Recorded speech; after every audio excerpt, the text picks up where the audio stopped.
नाज़रीन, अमेरिका और चीन के दरमियान जारी मुआशी, तिजारती और टेक्नोलॉजी कशमकश एक नए मरहले में दाखिल हो चुकी है। वाशिंगटन की जानिब से मुताद्दिद बड़ी चीनी कंपनियों को चीनी फौज से वाबस्ता करार देकर पेंटागन की मुतनाज़े फहरिस्त में शामिल किए जाने के बाद बीजिंग ने भी फौरी और वाज़ेह रद्द अमल दिया है। चीन ने दर्जनों अमरीकी कंपनियों पर नई पाबंदियां आयद करते हुए ये पैगाम दिया है कि वो एक तरफा अमरीकी इक़दामात के सामने खामोश तमाशाई बनने को तैयार नहीं है। ये तनाज़ा महज चंद कंपनियों तक महदूद नहीं बल्कि दर हकीकत दुनिया की दो सबसे बड़ी मईशतों के दरमियान एक वसी तर मुकाबले का हिस्सा है, जिसमें टेक्नोलॉजी, मसनूई ज़हानत, सेमीकंडक्टर्स, दिफाई सनत, इलेक्ट्रिक गाड़ियां और मुस्तकिल की सनती बरतरी दांव पर लगी हुई है। चीन का मौक़िफ़ है कि अमेरिका कौमी सलामती के नाम पर चीनी कंपनियों को निशाना बनाकर आज़ाद तिजारत और मुनसिफाना मुसाबकत के उसूलों को निशाना बना रहा है। हालिया कशीदगी उस वक्त बढ़ी जब पेंटागन ने अपनी नाम निहाद 1260H फहरिस्त को अपडेट करते हुए चीनी कारोबारी दुनिया के कई बड़े नामों को इसमें शामिल कर दिया। इनमें ई कॉमर्स की आलमी देओहगल कंपनी अलीबाबा, सर्च इंजन और मसनूई ज़हानत के शोबे में नुमाया कंपनी बाइडो और दुनिया की तेजी से उभरती हुई इलेक्ट्रिक कार साज कंपनी BYD भी शामिल थी। अमरीकी हुक्काम का कहना है कि ये कंपनियां किसी न किसी सतह पर चीनी फौजी सनती ढांचे से मुंसलिक हैं। ताहम मुतालिका कंपनियों ने इन इल्जामात को सख्ती से मुस्तरद कर दिया है, जबकि बीजिंग ने जवाबन 10 अमरीकी कंपनियों को अपनी एक्सपोर्ट कंट्रोल फहरिस्त में शामिल कर दिया। इनमें नायाब जमीनी धातों की कानगनी और प्रोसेसिंग से वाबस्ता कंपनियां भी शामिल हैं। ये इकदाम खास तौर पर अहम है क्योंकि दुनिया में नायाब जमीनी धातों की पैदावार और सप्लाई चेन में चीन का गलबा है। जदीद इलेक्ट्रॉनिक्स, मिसाइल निजाम, जंगी तैयारों, ड्रोन्स और जदीद दिफाई आलात की तैयारी में इन धातों की बुनियादी अहमियत है। इसलिए चीन का ये फैसला महज अलामती नहीं बल्कि अमरीकी सनती और दिफाई शोबों के लिए एक अहम और वाज़ेह वार्निंग भी समझा जा रहा है। इसके साथ ही चीनी वजारत खजाना ने 46 अमरीकी कंपनियों को सरकारी खरीदारी के मंसूबे से भी खारिज कर दिया है। इनमें बड़ी तादाद दिफाई ठेकेदारों की है जो अमरीकी फौज और कौमी सलामती के इदारों के लिए खदमात अंजाम देते हैं। अगरचे बाज़ माहिरीन का ख्याल है कि इन कंपनियों की चीन में बराह रास्त मौजूद की महदूद है, ताहम बीजिंग का असल मकसद ये दिखाना मालूम होता है कि अगर अमेरिका चीनी कंपनियों के खिलाफ इक्तिसादी और सियासी दबाव इस्तेमाल कर सकता है तो चीन के पास भी जवाबी इक़दामात के लिए मुताद्दिद ज़राए मौजूद हैं।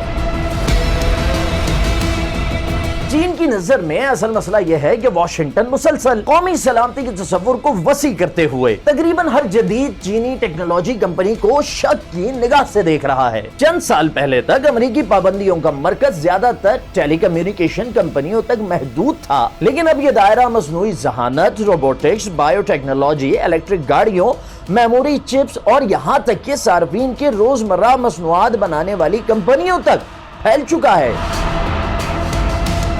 ये सूरत हाल चीन के इस मौक़िफ़ को तक़वियत देती है कि असल तनाज़ा सलामती से ज्यादा मुआशी बरतरी का है। बीजिंग के नजदीक अमेरिका को यह खदशा लाहक है कि चीन कई अहम शोबों में तेजी से आगे बढ़ रहा है और मुस्तक़बिल की आलमी मईशत में कायदाना किरदार हासिल कर सकता है। और यही वजह है कि वाशिंगटन मुख्तलिफ फहरिस्तों, पाबंदियों और ज़ाब्तों के जरिए चीनी कंपनियों की आलमी रसाई महदूद करने की कोशिश कर रहा है। दिलचस्प बात यह है कि पेंटागन की फहरिस्त में शामिल मुतादिद चीनी कंपनियों का मौक़िफ़ यह है कि उनका फौजी सरगर्मियों से कोई ताल्लुक नहीं। अलीबाबा ने वाज़ेह तौर पर कहा कि वो ना तो फौजी कंपनी है और ना ही किसी फौजी हिकमत अमली का हिस्सा है। इसी तरह बाइडो और BYD ने भी अपनी नामजदगी को बेबुनियाद करार देते हुए कानूनी रास्ता इख्तियार करने का ऐलान किया। माजी में Xiaomi एक अदालती कार्रवाई के जरिए ऐसी ही एक अमरीकी फहरिस्त से अपना नाम निकलवाने में कामयाब हो चुकी है, जिससे ये जाहिर होता है कि अमरीकी हुकूमती फैसले हमेशा अदालतों में बरकरार नहीं रहते। अगर इस मामले को वसी तनाजुर में देखा जाए तो ये वाज़ेह होता है कि चीन अब पहले की निस्बत कहीं ज्यादा पुरएतमाद अंदाज में जवाब दे रहा है। एक वक्त था जब अमरीकी पाबंदियों के जवाब में बीजिंग मोहतात रद्द अमल देता था, लेकिन आज चीन दुनिया की दूसरी बड़ी मईशत होने के नाते करते अपने मुआशी असर रसूख और सनती ताकत को सिफारती हथियार के तौर पर इस्तेमाल कर रहा है। खास तौर पर नायाब जमीनी धातुओं की आलमी सप्लाई पर इसकी मजबूत गिरफ्त इसे एक मुनफरिद बरतरी फराहम करती है। लेकिन इसके बावजूद चीन ने मुकम्मल महाजराई का रास्ता इख्तियार नहीं किया।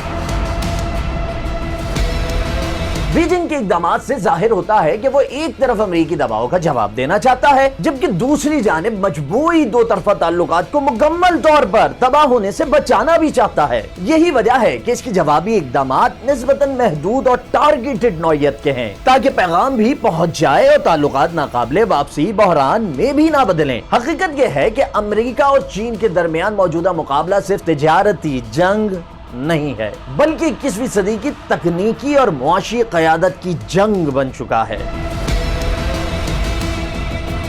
मसनूई ज़हानत, चिप साजी, इलेक्ट्रिक गाड़ियां, रोबोटिक्स और जदीद मैन्युफैक्चरिंग वो मैदान है जहां आने वाले वर्षों में आलमी ताकत का तवाज़ुन मुतय्यन होगा। वाशिंगटन चीनी पेशकदमी को महदूद करना चाहता है, जबकि बीजिंग इसे अपने जायज तरक्याती हक में मुदाखलत तस्वुर करता है। हालिया वाक़यात से एक बात वाज़ेह हो गई है कि चीन अब अमेरिकी दबाव का खामोशी से इंतजार करने के बजाय फौरी और मुनज़्ज़म जवाब देने की पॉलिसी इख्तियार कर चुका है। अगर दोनों ताकतों के दरमियान एतमाद की बहाली ना हो सकी तो आने वाले वर्षों में पाबंदियों, जवाबी पाबंदियों और तकनीकी महाजराई का ये सिलसिला मजीद शिद्दत इख्तियार कर सकता है। फिलहाल तो चीन ने यह साबित कर दिया है कि वो अमेरिकी इक़दामात का जवाब देने की सलाहियत भी रखता है और इरादा भी। अब तक के लिए इतना ही। मजीद दिलचस्प वीडियोस के लिए जुड़े रहिए डेली पाकिस्तान के साथ।